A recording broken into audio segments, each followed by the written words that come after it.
Hello students, welcome back to our video lecture on active voice and passive voice. Last video session ની અંદર આપણે simple future tense in negative pattern or negative sentence એવું જોયેલું હતું, જેની અંદર આપણે shall will એની સાથે V1 અને shall will be અને V3 જોયું હતું. તો આજના આપણા વિડિયો લેક્ચર ની અંદર આપણે simple modal auxiliaries in negative sentence એટલે કે સાદા સહાયકારક ક્રિયાપદ નકાર રચનામાં શીખવાના છે. તો આમ જોવો તો simple modal auxiliaries in negative છે એ ઈઝી જ છે. જે આપણે સિમ્પલ ફ્યુચર ટેન્સ નેગેટિવમાં જોયેલું હતું એના જેવું જ રહેશે. એમાં શેલ વિલ આવતું હતું, અહીંયા આપણે શું મૂકવાનું રહેશે તો કે મોડલ ઓક્સિલરીઝ. હવે મોડલ ઓક્સિલરીઝ કઈ કઈ છે આપણને પહેલેથી ખ્યાલ તો છે જ, અહીંયા આપણને આપેલું જ છે. આપણી મોડલ ઓક્સિલરીઝમાં શું આવે છે તો કે can, could, may, might, should, would, must.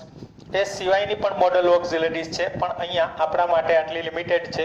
તો હવે આપણે સિમ્પલ મોડલ ઓક્સિલરીઝ જે નેગેટિવમાં છે એની પહેલા સેન્ટેન્સ પેટર્ન જોઈએ અને ત્યાર પછી એના વાક્યની પ્રેક્ટિસ કરીએ, એટલે આ ટોપિકના પણ લગભગ ડાઉટ છે એ આપણા ક્લિયર થઈ જશે. તો જોઈએ એની સેન્ટેન્સ પેટર્ન શું છે તો કે એક્ટિવ વોઇસ જ્યારે હોય ત્યારે એની સેન્ટેન્સ પેટર્નમાં સૌથી પહેલા શું આવે છે તો કે સબ્જેક્ટ. ત્યાર પછી શું મૂકવાનું હોય છે તો કે આપણી મોડલ ઓક્સિલરીઝ જેની અંદર કેન, કુડ, બે, માઇટ, શુડ, વુડ, મસ્ટ જે આપણને આપેલું હોય એ જ રાખવાનું હોય છે. ત્યાર પછી નેગેટિવ સેન્ટેન્સ છે એટલે શું આવશે તો કે નોટ, એની સાથે V1 મૂળરૂપ, ત્યાર પછી આવશે ઓબ્જેક્ટ અને લાસ્ટમાં આવશે ઇટીસી.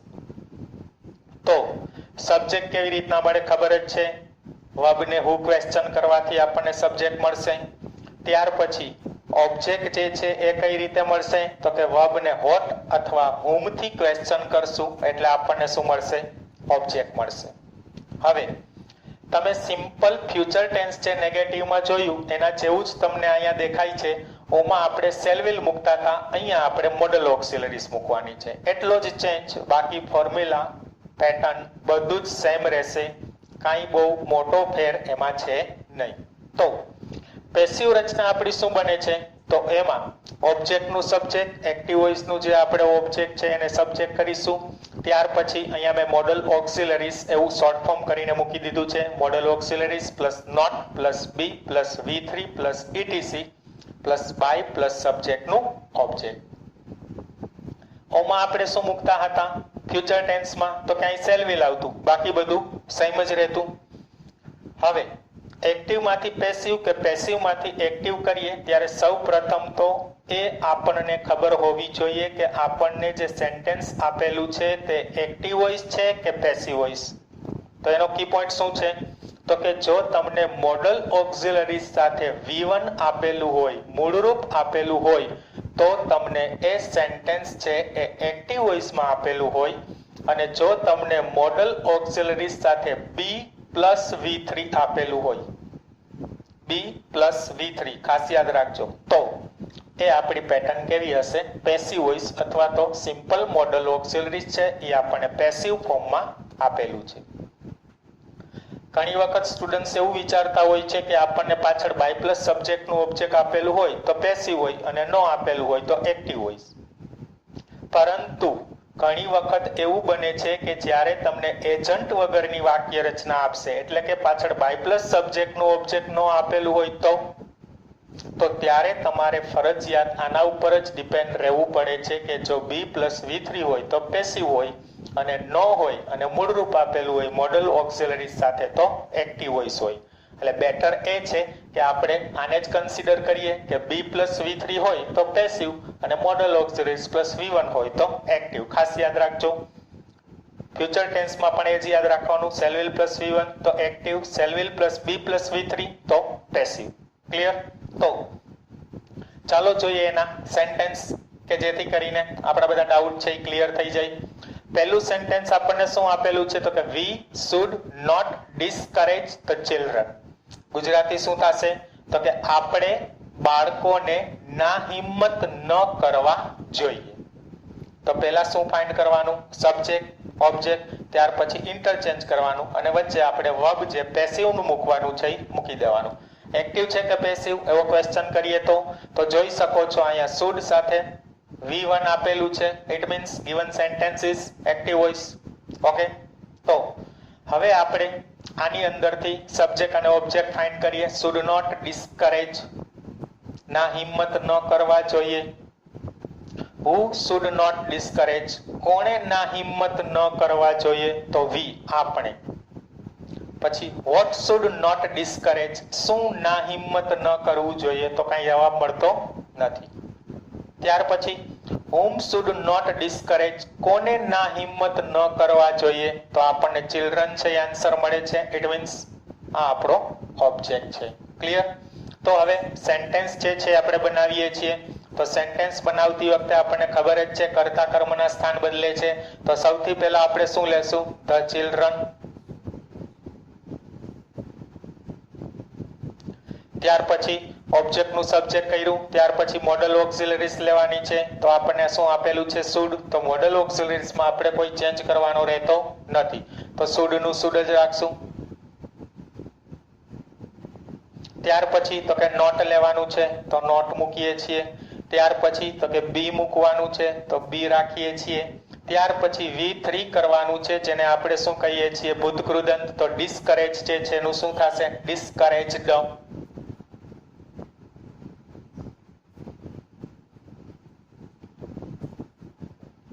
અને લાસ્ટમાં શું મૂકવાનું છે? ETC. તો ETC આપણને આપેલું નથી, તો આપણે સીધું જ શું મૂકી દેવાનું રહેશે? તો કે બાય પ્લસ સબ્જેક્ટ નું ઓબ્જેક્ટ. તો બાય.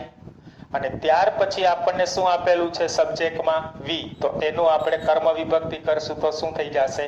અસ. તો આ રીતે જોઈએ તો આપણું સેન્ટેન્સ છે એ આખું શું બને છે? The children should not be discouraged by us. આપણા દ્વારા બાળકોને નાહિંમત ન કરવા જોઈએ. ઓકે, સેકન્ડ સેન્ટેન્સમાં જોઈએ. Dharmi can not speak Sanskrit fluently. તો ગુજરાતી શું કરશું?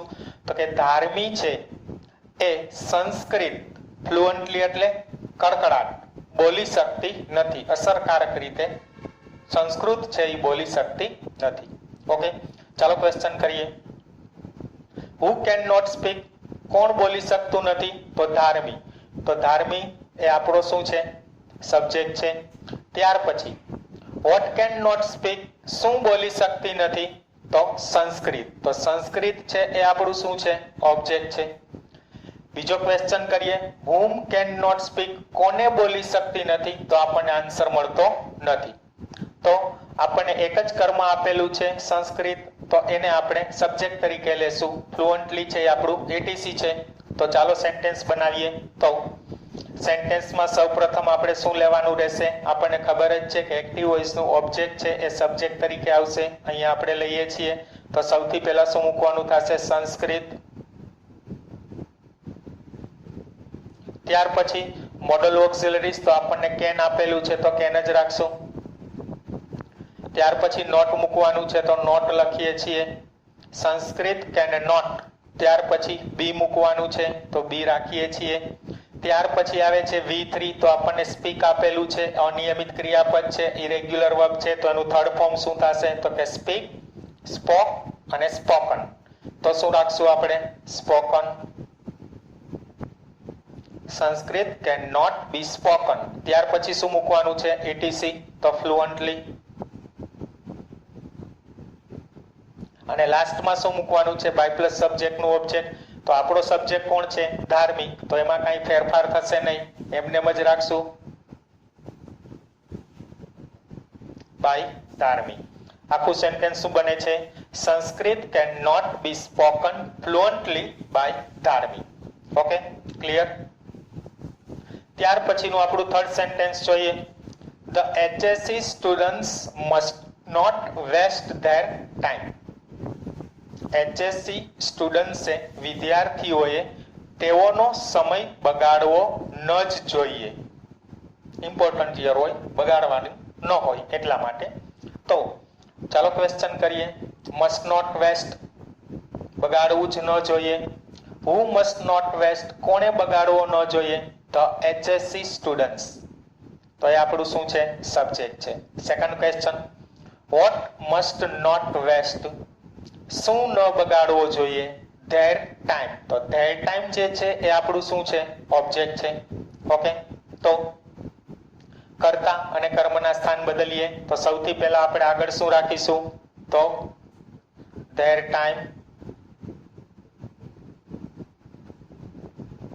ત્યાર પછી આપણને મસ્ટ આપેલું છે મોડલ ઓક્સિલરીઝ માં, તો મસ્ટ હોય તો મસ્ટ જ રાખવાનું છે. મસ્ટ. નકાર કરવાનું છે તો શું મૂકશું? નોટ. ત્યાર પછી તો કે બી આવશે. ત્યાર પછી શું મૂકવાનું છે? તો કે V3 મૂકવાનું છે આપણે. તો V3 માં આપણને શું આપ્યું છે? વેસ્ટ. તો વેસ્ટ નું થર્ડ ફોર્મ શું થશે? વેસ્ટેડ.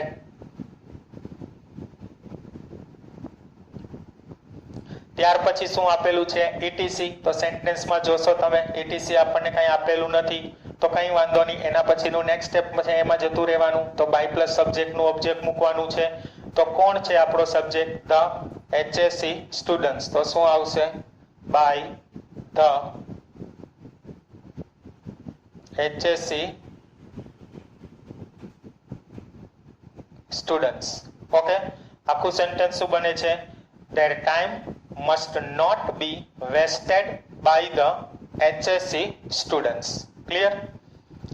ત્યાર પછીનું ચોથું સેન્ટેન્સ જોઈએ. એ તમને પેસિવ આપેલું છે, એટલા માટે એક્ટિવ માંથી પેસિવ અને પેસિવ માંથી એક્ટિવ બંને સેન્ટેન્સ છે આપણને આવડતા હોવા જોઈએ. તો the tour might not be joined by him.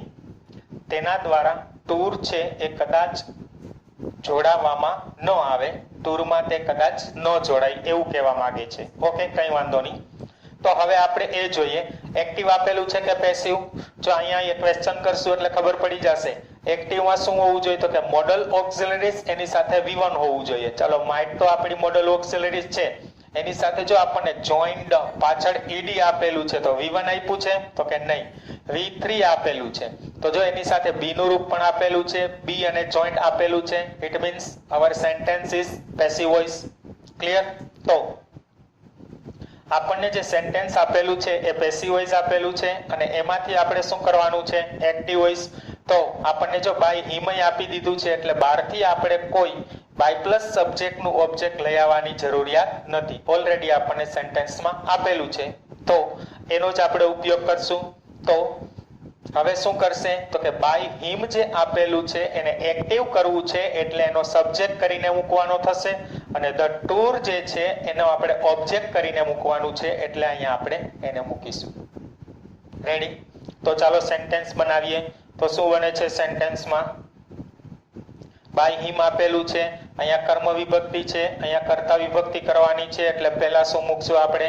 હી. ત્યાર પછી મોડલ ઓક્સિલરીઝ માં શું આપેલું છે? માઇટ. તો માઇટ નું માઇટ જ રાખીએ છીએ. ત્યાર પછી તો કે નેગેટિવ સેન્ટેન્સ છે તો નોટ મૂકીએ છીએ. ત્યાર પછી તો ઉપરમાં આપણે જોવાનું છે મોડલ ઓક્સિલરીઝ છે તો મોડલ ઓક્સિલરીઝ મૂકીએ છીએ. ત્યાર પછી તો કે નોટ નકાર કરવું છે એટલે નોટ પણ આપણે મૂકી દીધું. ત્યાર પછી જો V1 મૂકવાનું છે, અહીંયા આપણને જોઈન્ટ આપેલું છે, નિયમિત ક્રિયાપદ છે તો ફક્ત એમાંથી ED છે એ જ કાઢવાનું હોય છે. તો he might not join. ત્યાર પછી ફોર્મ્યુલા પ્રમાણે શું કરવાનું કહે છે? તો કે કર્મ મૂકવાનું છે. તો આપણું કર્મ કોણ છે? The tour. અહીંયા જે હશે એ આપણું કર્મ બનશે, એને આપણે અહીંયા મૂકવાનું છે. તો શું મૂકીએ છીએ? The tour. અને ત્યાર પછી શું મૂકવાનું હોય છે? ETC. તો સેન્ટેન્સમાં આપણને ETC બીજું કંઈ આપેલું છે નહીં, તો અહીંયા ETC આપણે મૂકવાનું થતું નથી. બહારથી લઈ આવી અને આપણે કંઈ મૂકવાની જરૂર નથી. જો આપણને આપેલું હોય તો લખવાનું, ન આપેલું હોય તો કાંઈ એવું ફરજિયાત હોતું નથી. ઓકે, તો આપણું સેન્ટેન્સ શું બન્યું? he might not join the tour. તે કદાચ ટૂરમાં જોડાય નહીં એવું કહેવા માંગે છે. લાસ્ટ સેન્ટેન્સ જોઈએ. the party may not be attended by them. તેના દ્વારા પાર્ટી છે એ કદાચ અટેન્ડ કરવામાં ન આવે અથવા એમાં હાજરી આપવામાં ન આવે. તો અહીંયા આપણે જોઈએ આપેલું વાક્ય છે આપણું એક્ટિવ છે કે પેસિવ? તો તમને કી તો આપેલી જ છે, મોડલ ઓક્સિલરીઝ પ્લસ V1 તો active voice, B plus V3 તો પેસિવ વોઇસ. તો જોવું જોઈએ આપણને B અને અટેન્ડેડ આપેલું છે. તો બી પ્લસ એટેન્ડેડ આપેલું છે એટલે કે આપણું વાક્ય શું બને છે તો કે પેસિવ વોઇસ. પાછળ બાય ધેમ આપેલું છે એટલે બહારથી કોઈ કરતા મૂકવાનો આપણે થતો નથી. તો સીધું સેન્ટેન્સ આપણે બનાવવું હોય તો બનાવી શકીએ છીએ. કર્તા કર્મના સ્થાન બદલવાના. બાય ધેમ છે તે આગળ આવી જશે અને ધ પાર્ટી છે એ શું બની જશે? ઓબ્જેક્ટ બની જશે. તો બાય ધેમ નું શું બની જશે તો કે ધેય. શું આવશે? ધેય. ત્યાર પછી શું મૂકવાનું છે આપણે? મેં આપેલું છે મોડલ ઓક્સિલરીઝમાં તો મેં નું મેં જ રાખશું. તો શું મૂકશું આપણે? મેં. હવે નકાર છે એટલે શું મૂકવાનું છે? નોટ. ત્યાર પછી અટેન્ડેડ આપેલું છે, નિયમિત ક્રિયાપદ છે તો એનું V1 કરવાનું છે એટલે ફક્ત ed જ આપણે દૂર કરશું. તો અટેન્ડેડ નું શું બની જશે? અટેન્ડ. ધેય, મેં, નોટ, અટેન્ડ. ત્યાર પછી શું મૂકવાનું છે આપણે તો કે ઓબ્જેક્ટ. તો આપણું ઓબ્જેક્ટ કોણ છે? The party. તો ધ પાર્ટી મૂકશું. અને ત્યાર પછી શું મૂકવાનું છે? etc. તો આ સેન્ટેન્સમાં પણ આપણને કોઈ etc આપેલું છે નહીં તો કાંઈ મૂકવાનું આપણે થશે નહીં. ક્લિયર? તો આ આપણે જોયું simple modal auxiliaries in negative form એટલે કે સિમ્પલ મોડલ ઓક્સિલરીઝ નકારમાં એની એક્ટિવ રચના શું હતી, એની પેસિવ રચના શું હતી, એના સેન્ટેન્સ જોયા. સેન્ટેન્સમાં 3 સેન્ટેન્સ આપણે એવા લીધા કે જેમાં તમારે એક્ટિવમાંથી પેસિવ કરવાનું હતું અને 2 સેન્ટેન્સ આપણે એવા જોયા કે જેમાં પેસિવમાંથી એક્ટિવ કરવાનું હતું. કારણ કે આપણને એક્ઝામમાં ગમે તે પૂછી શકે. બરાબર છે? એટલે આપણે બધા જ પ્રકારના વાક્યો છે એની પ્રેક્ટિસ કરી લીધી. Okay, you understood? I hope there will be no more doubts. So goodbye and see you again in next video lecture.